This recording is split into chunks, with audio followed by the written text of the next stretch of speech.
Kabar baik datang dari Kota Jambi.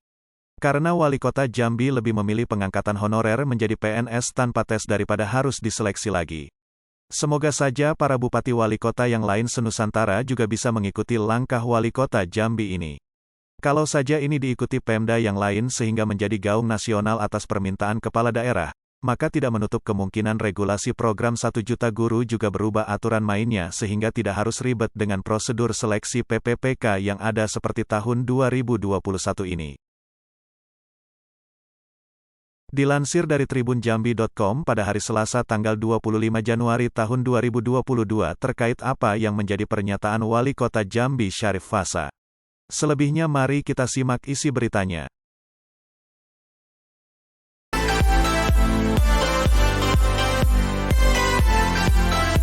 Syarif Fasya, Wali Kota Jambi menyampaikan pendapat pribadinya atas rencana peniadaan tenaga honorer. Sebenarnya saya mengusulkan tenaga honorer ini diangkat sajalah tanpa tes, jelasnya.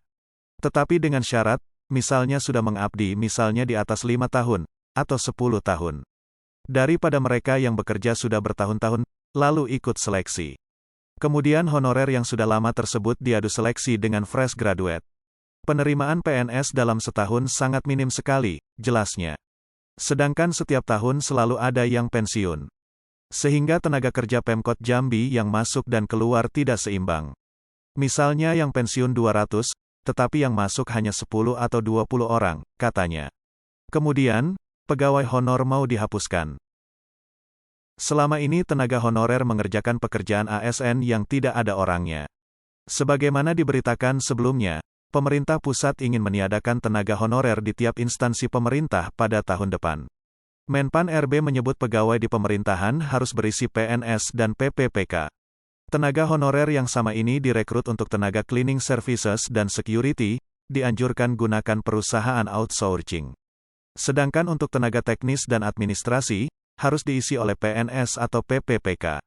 Menteri Pendayagunaan Aparatur Sipil Negara Cahyo Kumolo, pada Selasa tanggal 18 Januari tahun 2022 menyebut instansi pemerintah diberikan kesempatan dan batas waktu hingga tahun 2023 untuk menyelesaikan permasalahan tenaga honorer yang diatur melalui PP.